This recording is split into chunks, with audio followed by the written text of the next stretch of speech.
নমস্কার, আমি ভবতোষ সুতার। এবছর কোচি বিয়েনালে আমার দুটো কাজ প্রেজেন্ট করা হয়েছে শিল্পী হিসেবে। আমি এর জন্য কৃতজ্ঞ। আমি ধন্যবাদ জানাই মাসআর্টকে, যারা এই উদ্যোগ নিয়েছেন। মূলত দুটো কাজের মধ্যে একটা কাজ একটি ঘরের মধ্যে, যেখানে একটা চেয়ারটা প্রতি 2 মিনিট বা 3 মিনিট ছাড়া সে বো ডাউন করছে অডিয়েন্সের সামনে। অর্থাৎ যারাই তাকে দেখতে যাচ্ছেন একটি চেয়ারকে ইনস্টলেশন হিসেবে, তারা ঢোকার মুহূর্তেই চেয়ারটা তাদের শুয়ে পড়ে নমস্কার করছে। তো এর আইডিয়াটা খুবই সিম্পল,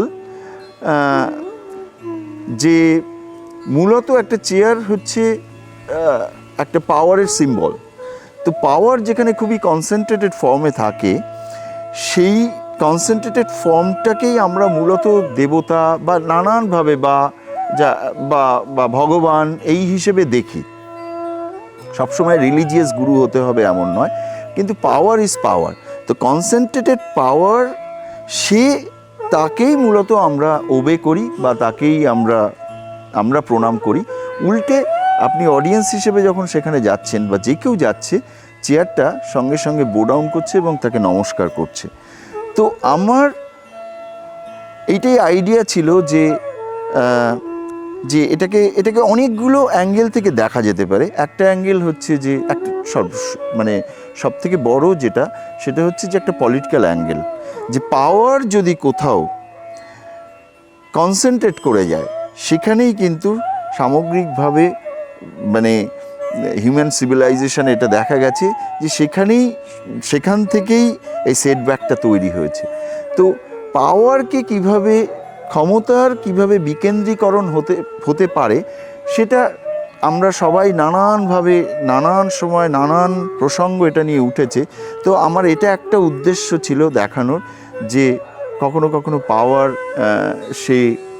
তাকে যে ওবে করবে বা প্রণাম করতে যাচ্ছে, তার সামনেই সে বো ডাউন করছে। এটা একটা অ্যাঙ্গেল।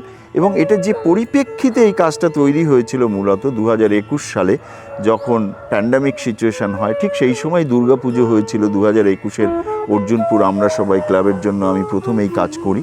এবং সেখানে যে আইডিয়া ছিল যে মানুষ 2021-এ ওই প্যান্ডামিক সিচুয়েশনে মানুষ বুঝতে পেরেছিল যে ভগবান বলে অন্য কিছু হয় না, মানুষের মধ্যেই সেই ভগবানত্ব আছে। এবং সেটা মানুষ প্রমাণও করেছিল নানানভাবে। মানুষের পাশে দাঁড়িয়ে মানুষ একটা চরম বিপর্যয়ের মধ্যে গেছিল, যখন তার কাছে সব থেকে বড় ভগবান ছিল যে তার পাশের বাড়ির মানুষটি তার জন্য তার পাশে দাঁড়িয়েছে। তো এই রকম একটা পরিস্থিতিতে আমার এই কল্পনা এবং তার উপস্থাপনা ছিল। তার নাম ছিল সমর্পণ। আমি এখানেও মূলত সেই সমর্পণ হিসেবেই রেখেছি, কারণ দুর্গাপুজো বাদ দিলেও ইটসেলফ এই শিল্পকর্মটির একটা নিজস্ব আবেদন রয়েছে। সেটা তো আমি বললামই। সর্বোপরি যেটা আমি উল্লেখ করব, এই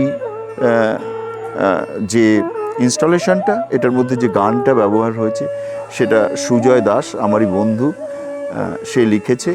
এবং এর যে সুর করেছে দীপময় দাস, এবং গেয়ে হচ্ছে দীপময় নিজে। অসম্ভব ভালো লাগার একটা জায়গা আছে। এদের দুজনের প্রতি আমি কৃতজ্ঞ। এবং এই যে চেয়ারের যে কাইনেটিক মোশন, তাতে আমাকে একেবারে এর যে লজিস্টিক, এর সমস্ত মোশন তৈরি করার যে টেকনোলজি, এবং সেই ব্যাপারে যে হেল্প করেছে, সেটা হচ্ছে চন্দন মিস্ত্রি এবং আমাদের সোমেন বিশ্বাস, যারা সবসময় আমাকে হেল্প করে থাকে এবং বিভিন্ন আমার সব কাজের সঙ্গেই তারা জুড়ে থাকে। তো সকলকে ধন্যবাদ জানাই। ধন্যবাদ।